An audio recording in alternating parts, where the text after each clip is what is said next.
Hello and welcome to Ontario Basketball's live show. We're live on YouTube and Facebook. We call this the Alley-Oop. We talk to various people in the basketball community, coaches, players, former players, officials, and we've got a big guest tonight. So Tychon Carter-Newman, who we're going to bring in a moment. Ty was the winner of Big Brother Canada exactly a week ago today. So he's been enjoying that winner's life for the last week.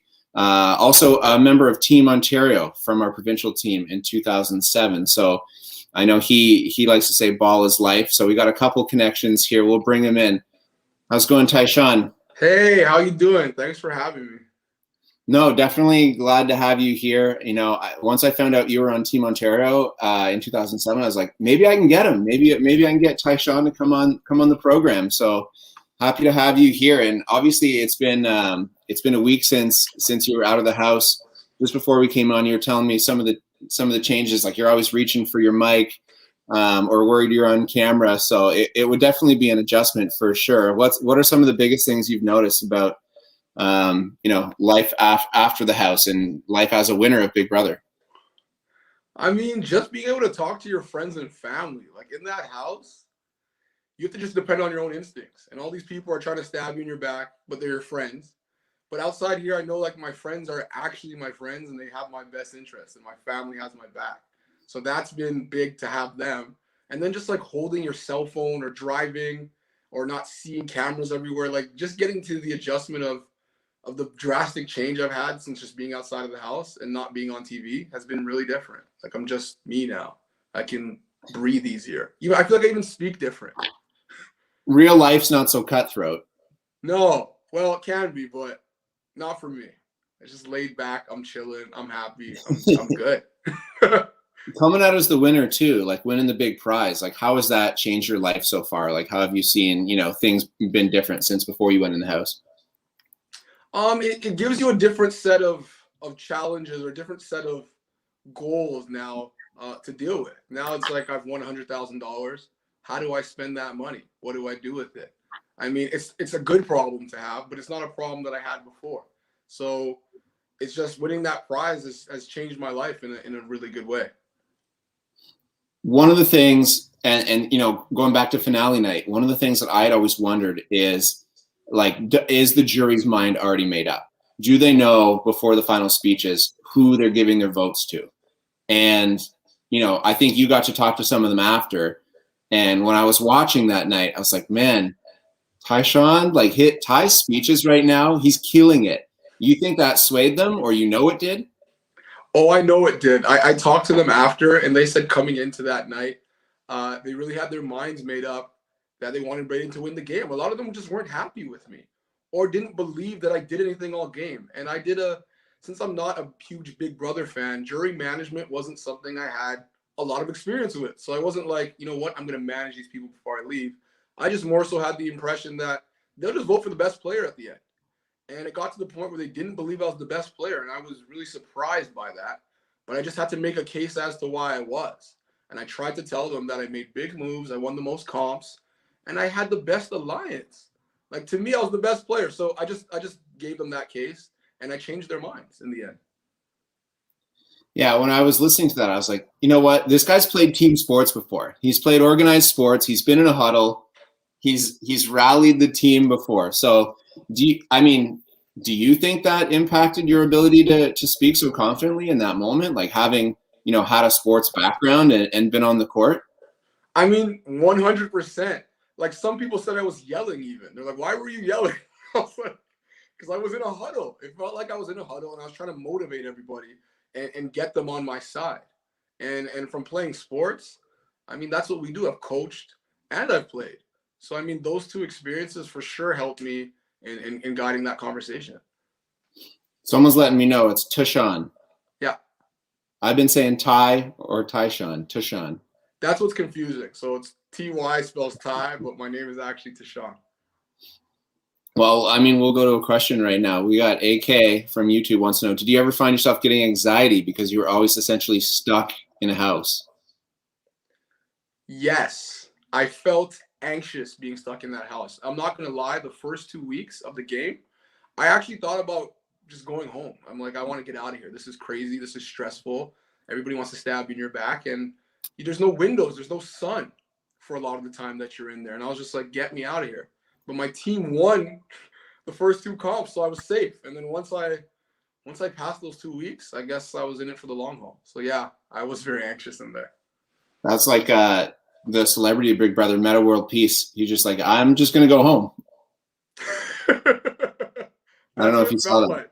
Yeah. We're going to get to some more Big Brother stuff, but obviously you're here with Ontario basketball. We want to talk about a little bit of your basketball career. I know you said on Instagram that you're excited to do this because ball is life for you. Let's start out by, do you want to plug a little bit of the shirt that you're wearing and talk about the program you're involved in? So the shirt I'm wearing is Aspire for Higher Basketball, and we're based out of Brampton. I was a director actually in Edmonton, and then we moved the program, not moved it, but we opened a branch in Edmonton, and we do summer camps, development leagues, and everything's around basketball and mental health through basketball.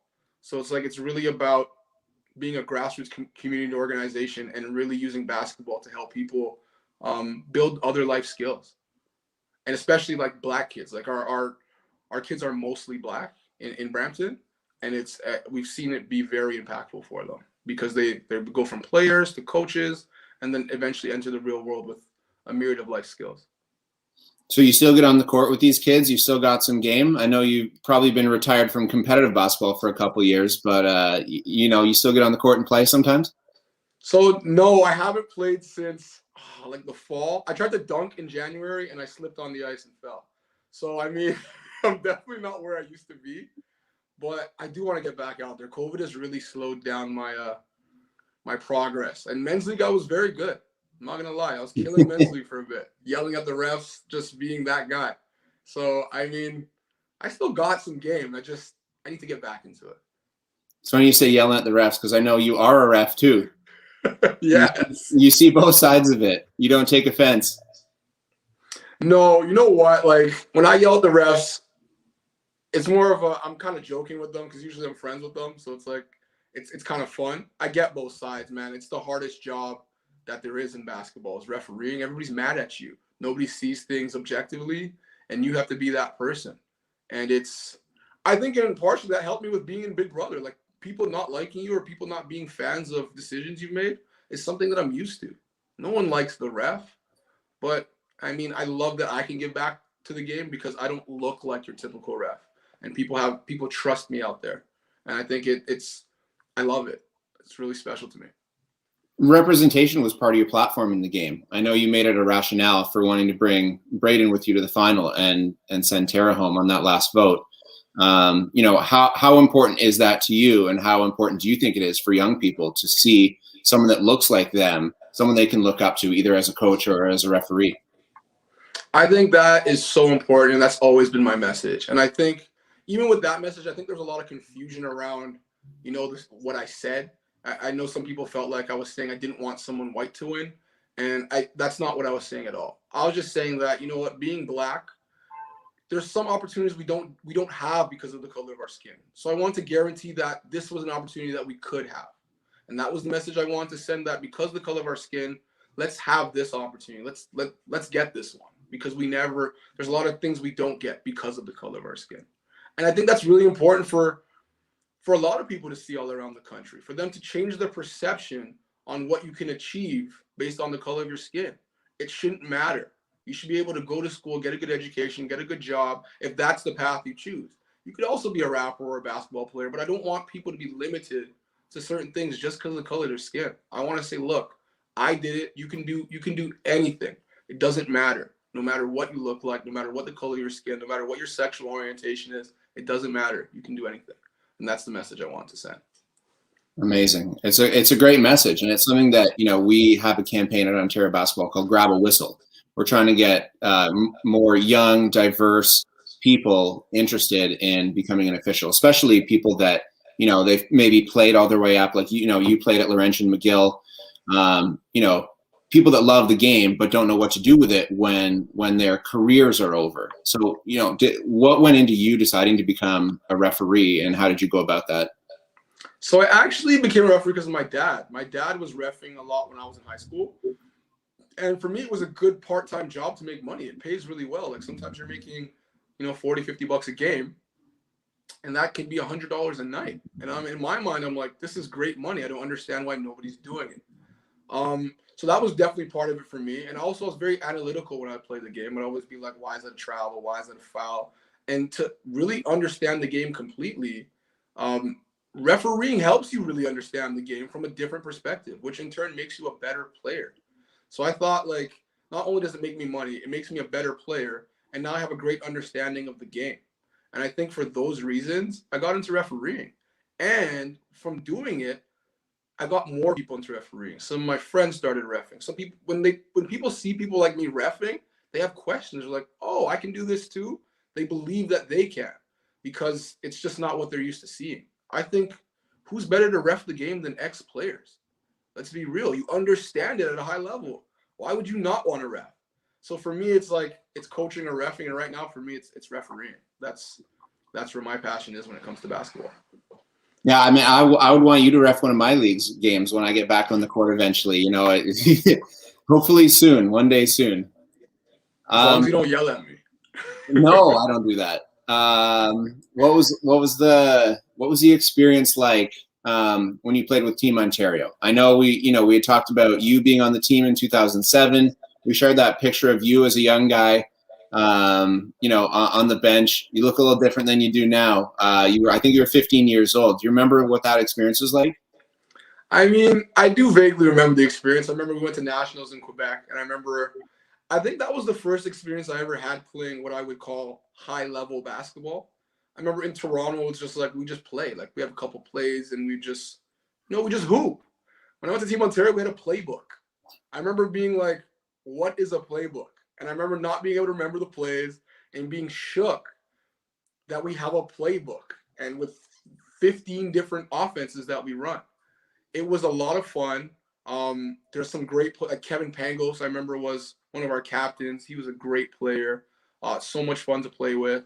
And it was a great experience overall. Like I really learned the game at a different level at that point. Like it was just like, this is what university basketball must look like. And it kind of gave me an introduction to where I could go with basketball and playing against some of the best players in the country. It was a great experience. I loved it. You guys are pretty well too. Unfortunately, Team Ontario that year, one of the years where we don't win gold, came up with the silver medal against Quebec in Quebec.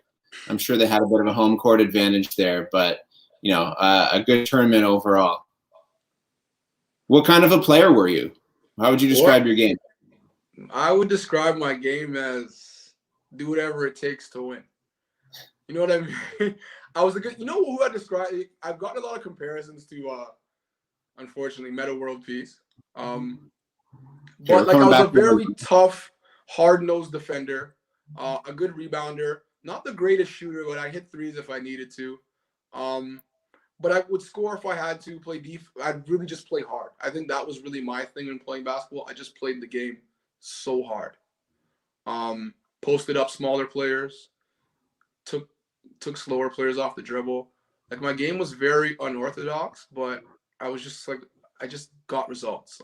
That's how I always played. Would you compare your game on the court to your game in Big Brother? We're going to segue into some Big Brother questions now.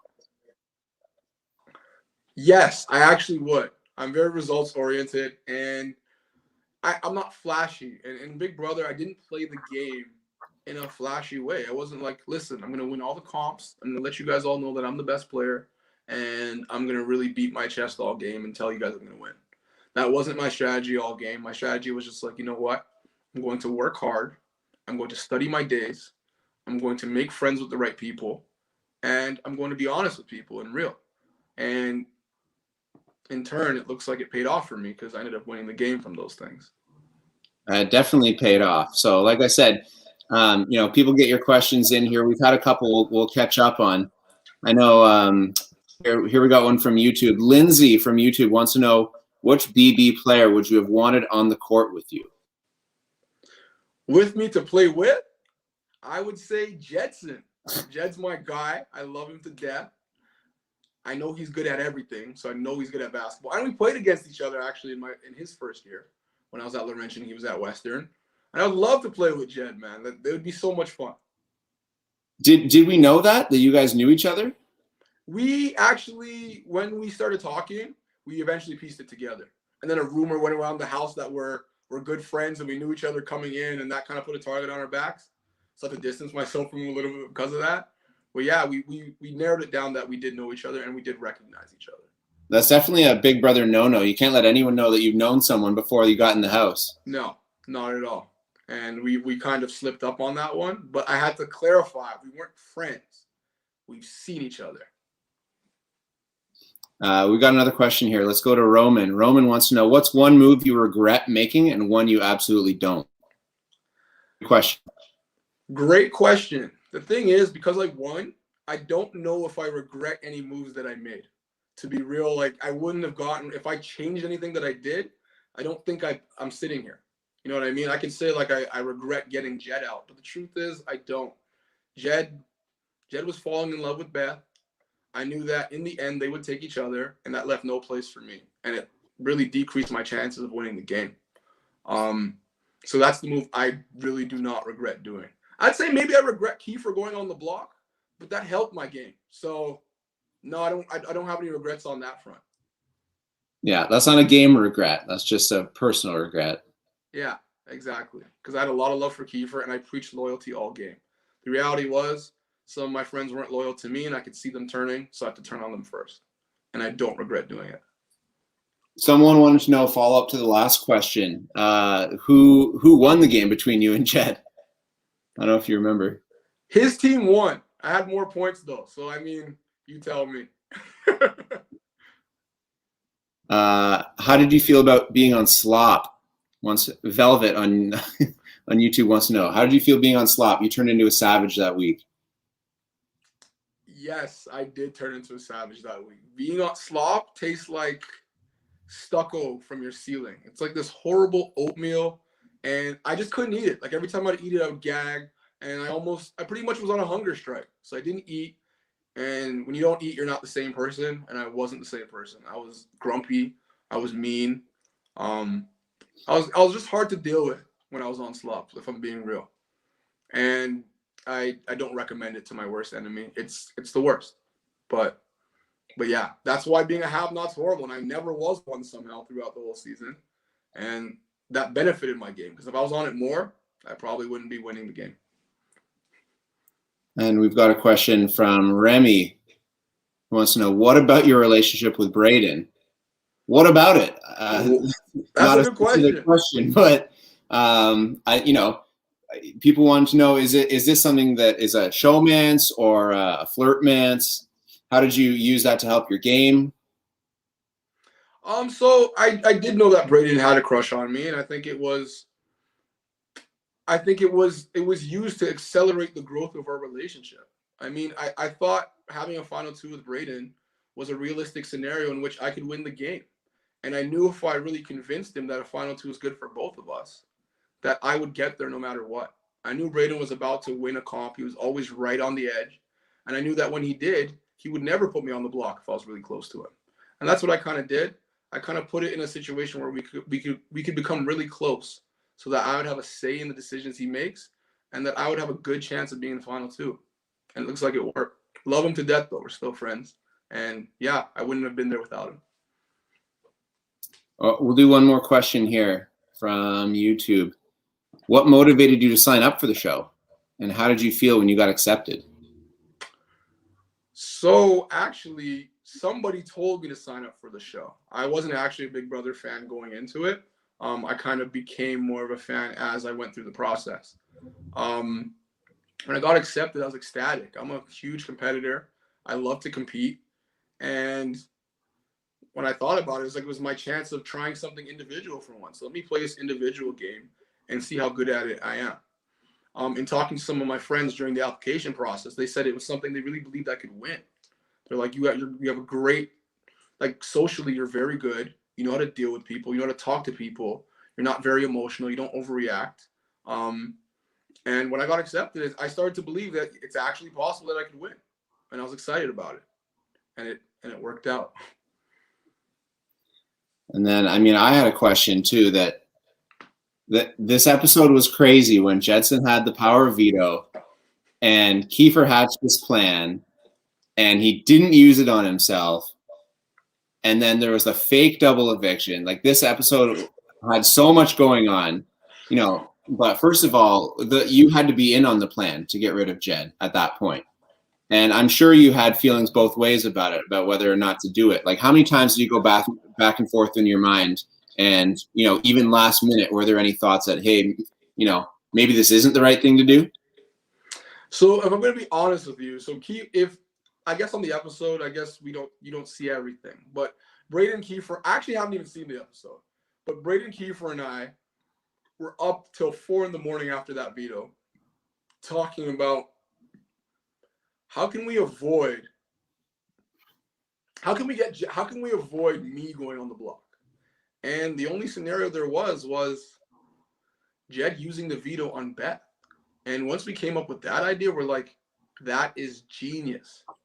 Because we knew that all season, Jed was talking about how cool would it be to be on the block and use the veto on someone else and stay. He thought it was so cool. We also knew that Jed was pretty much in love with Beth. So once we knew that the scenario was realistic, it was the only move to make. At that point, I would have to choose between Braden and Jed because they're on the block. And I had a final 2 with Braden, and my final 2 with Jed was fading. I know I made it seem like I was really on the fence about the decision, but I really wasn't. I knew game-wise, that's what I had to do. Emotionally, I was hurt because Jed's my guy. We were undercover brothers from the start. I didn't want to do it to him, but I don't really think I was on the fence. I knew it was what had to be done because the loyalty between our group, it was broken.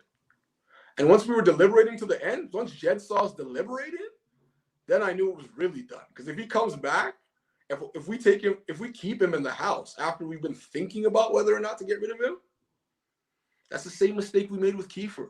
I wasn't making that mistake again. So I was never on the fence. It was final for me the whole time. Well, I don't know if we have any more questions there on that, but, you know, one final one to wrap it up in terms of you now being a winner of Big Brother. You're kind of an exclusive club there. People are going to look to you for advice when they're going into the house. Like, you know, I don't know if you have any words of wisdom or certain strategies that you want to pass on, but like, what would you tell someone that was asking you, how should I play this? Well, for me, I think there's a few key things. Like when people talk about strategy going in, I think mine was very broad. I did want to have a diverse alliance. And when I said diverse, I meant people who would penetrate different areas of the house. So my alliance, we had people like Tina and Kiefer who were older. We had people who were younger, like Jed and Beth. We had someone like LaToya, who's a really strong personality. And we had a diverse alliance. I wouldn't suggest that. My simple suggestions would be listen more than you speak. Establish a relationship with everybody and be willing to change as the game. You have to be dynamic. The game changes and you have to be willing to change with it. If you're going to continue to do the same thing all game, they're just going to get you out because you're not willing to change with the times. So those would be my 3 key pieces of advice. We'll aggregate that. We'll quote you on that one. I need a basketball quote for you going out too. Like anyone that's, you know, looking to become an official or, you know, kind of end at the end of their basketball career, what would your words of advice be for them to, you know, to stay involved in the game in some capacity? I would say, like, as players, we take so much from the game. When you leave the game, I think you should give back to it. And if it's coaching, if it's mentoring, or if it's refereeing, that's your way of giving back. We can't only take, we got to give back. That's my words of advice. It could be working at OBA. So here, and you know what? Well, we will finish with one final because I like this one. What's next for Tychon? Oh, I don't know. So I have a job. I'm actually an urban planner with in the GTA with a municipal partner, I want to call them. That's kind of almost government. I do plan to go back to work in June. And then it seems like I have this social media platform and I don't know what to do with it. So I'm still figuring out, what do I do with this platform? Where do I want to go? Is there going to be some modeling, acting, commercials on the horizon? Potentially. I just got to see what comes my way. And I think this opportunity has opened up a lot of doors for me. and I want to see what those doors are, and I'm always willing to explore them. I just want to keep working on myself and just keep improving. I want to really give back. So whatever I can use from this opportunity to give back to the community, I will. Amazing. Well, Tychon, thanks again for your time. I think the basketball community appreciated seeing someone that is one of our own up there and winning Big Brother. Like I said to you, I always want to pick the cool basketball player, but they never win. And this time it really happened. So, congrats again. You earned it all. And we look forward to seeing whatever's next from you. Thanks so much, Devin. I appreciate you having me. Yeah, next week we'll be focusing on the Breaking Barriers Through Brave Conversations series by Education. Our own executive director Claude Nemhard's on that panel, and then I'll be back on the Alley-Oop show the following week, which is the 27th, with Coach Chris Chang, who's a former Team Ontario coach at University of Windsor. Big guy in the basketball community. So thanks again, Ty, for your time, and signing off. Thanks, everyone.